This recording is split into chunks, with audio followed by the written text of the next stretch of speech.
Stand in the corner, Elena. Your miserable face ruins the energy of your brother's signing. My mother physically shoved me away from the boardroom table before I could even sit down. Just pour the water properly, she hissed. Servitude is all you are good at. Do not let your bad luck haunt this family's money. I did not scream. I did not argue. I just walked to the side station, picked up the water pitcher, and checked the watch hidden under my sleeve. 4 minutes. The mysterious investor they were all terrified of was arriving in 4 minutes, and they had no idea she was already standing in the room. From my vantage point in the corner, holding the condensation-slicked water pitcher, I had a perfect view of the family dynamic that had defined my entire life. To Arthur, my father, children were never people. We were economic units. We were lines on a ledger. My brother Julian was the asset. He was the high-risk, high-reward tech stock my father refused to sell, no matter how much value it lost. Growing up, the capital flowed in one direction. Private tutors when Julian failed math, a brand new sedan when he totaled his first car drunk, seed money for a restaurant concept that folded in 6 months because he did not want to work weekends. My father called these bridge loans. He called them investing in potential. He poured our family's stability into the black hole of Julian's ambition, convinced that one day the payout would cover the cost. And me? I was the liability. I was the safe, boring bond he regretted buying. When I got into college, he told me the liquidity was not there. I worked 3 jobs. I stacked shelves at a pharmacy from 10 at night until 6 in the morning, then went straight to my statistics lectures. I graduated with 0 debt and 0 help. When I landed my first job in risk assessment, Arthur did not congratulate me. He asked why I did not aim for a commission-based role like Julian. To him, steady income was for servants. Real men gambled. That gambling addiction brought us here, to this cold room. The current crisis was simple. Julian had found a shortcut. He always found shortcuts. He wanted to buy his way into a prestigious investment partnership. The buy-in fee was $150,000. He did not have it. He had burned through his last bailout months ago. But he had convinced Arthur that this was it. This was the golden ticket that would pay back every cent and finally validate Arthur's decades of blind faith. I watched Arthur adjust his tie, his hands shaking slightly. He was terrified, but he was masking it with arrogance. He looked at me standing by the service station, my silence irritating him. You should be taking notes, Elena, he muttered, not bothering to look me in the eye. Julian is about to close the deal that secures this family's legacy. While you pinch pennies and worry about rent, he is thinking big. That is the difference between you two. He leaned back, gesturing around the expensive office that he did not know I paid for. Julian is an asset. You? Investing in you for 30 years was the biggest loss of my life. You are a sunk cost, Elena. At least try to be useful today. Watch how the big dogs eat. I gripped the handle of the pitcher tighter. A sunk cost. That is an economic term for money that has already been spent and cannot be recovered. In rational decision-making, you are supposed to ignore sunk costs. But Arthur was not rational. He was an addict. He had spent so much on Julian that he could not stop now, because stopping would mean admitting that his entire investment strategy, his entire life was a failure. So he sat there, ready to sign away the only thing he had left, his paid-off house, just to keep the fantasy alive. He did not know that I was not the liability anymore. I was the auditor, and I was about to close the books on this family forever. To my family, I was the invisible girl who made sure the coffee was hot and the water glasses were full. But here is the secret I had been keeping for 5 years. I do not work in administration. I do not file paperwork for other people. I am a distressed debt investor. When companies fail, when they bleed money, and their assets turn toxic, I am the one who swoops in. I buy their bad debt for pennies on the dollar, and then I either restructure them or strip them for parts. I am a vulture to some, a savior to others. But to Arthur and Philippa, I was just Elena, the daughter who could not afford a new car. 2 weeks ago, my algorithms flagged a small, aggressive investment firm called Blackwood Partners. They were soliciting new partners with a buy-in fee of $150,000. It was a classic Ponzi structure, bleeding cash and desperate for fresh capital before the regulators shut them down. Julian had been bragging about Blackwood for months. He told everyone who would listen that they headhunted him. He said they recognized his genius. The truth was much simpler. They recognized a mark. They saw a desperate, arrogant man with a father who had a paid-off house, and they opened the door. When I realized my brother was walking into a buzzsaw, my first instinct was to warn them. I almost called Arthur. I almost told him to run. But then I remembered the birthday dinner where they made me sit at the kids' table. I remembered the way Philippa sneered at my shoes.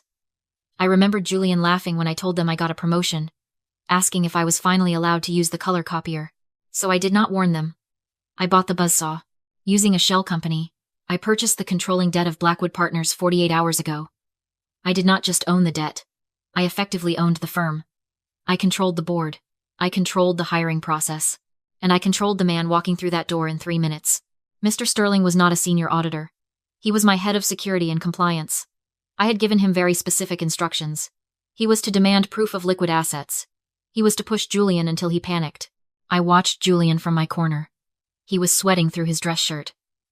He kept checking his leather briefcase, tapping his fingers against the clasp. I knew exactly what was inside. He did not have $150,000. He had about $400 in his checking account. But he had told Arthur the money was ready.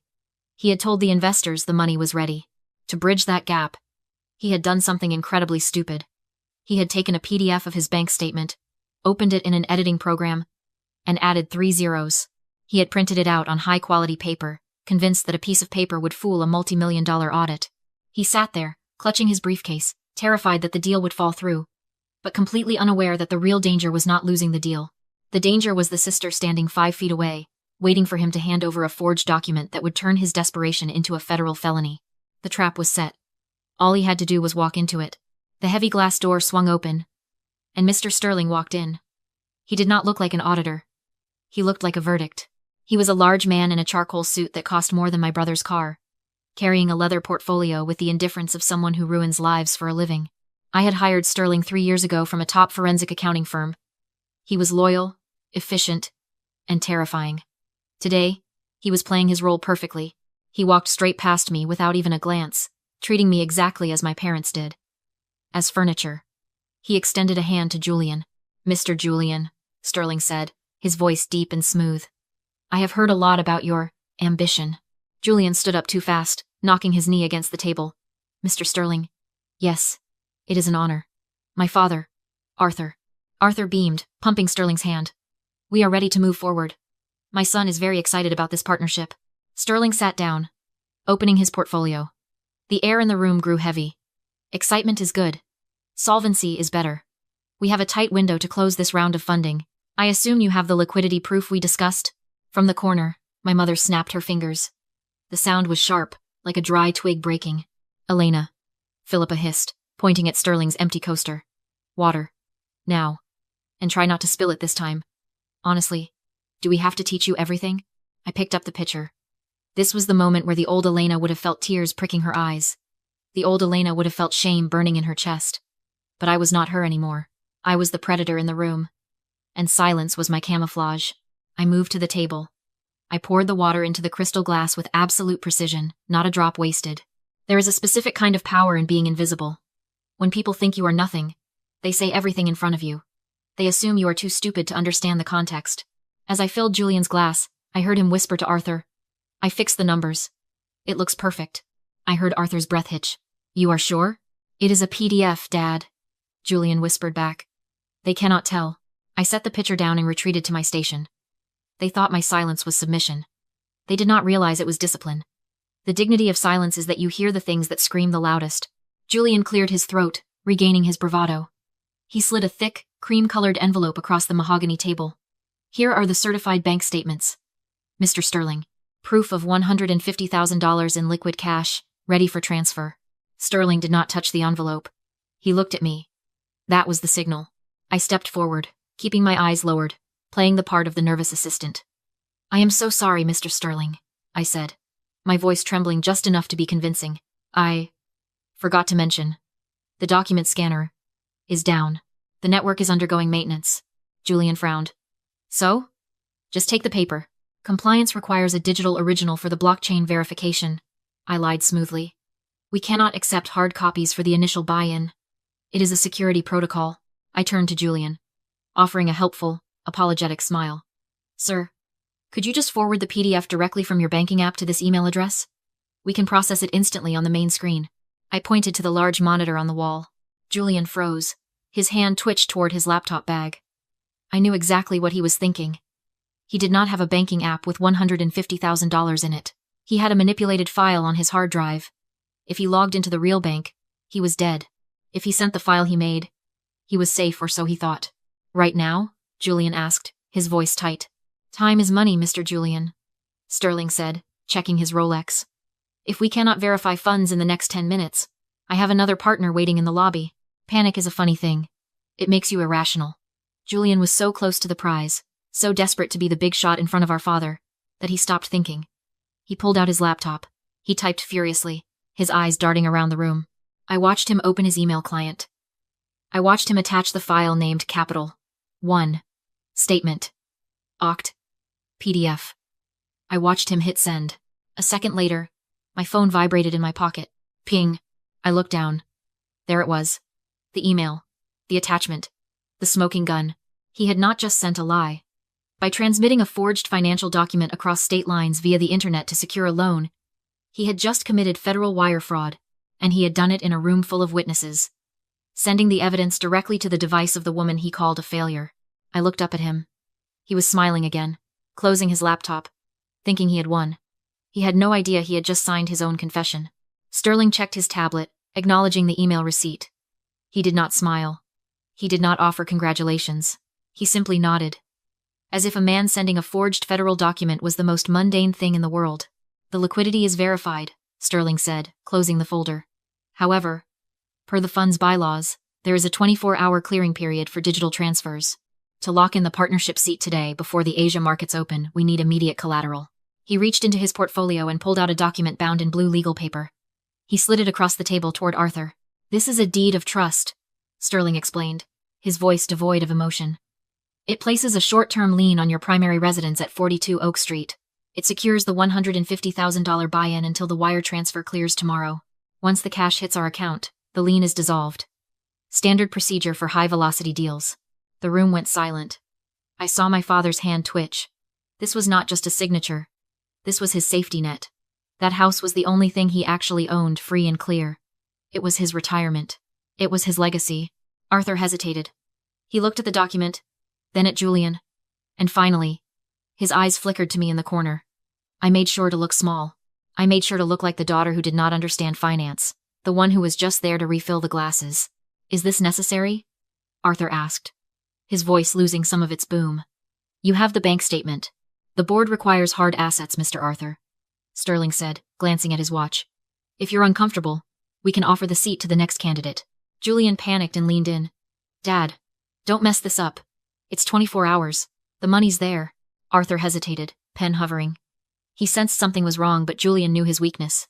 Once I'm partner, Julian whispered. The bonus pays for the Boca Raton condo. Golf course view. You'll be the envy of the club. Fear vanished. Greed replaced it.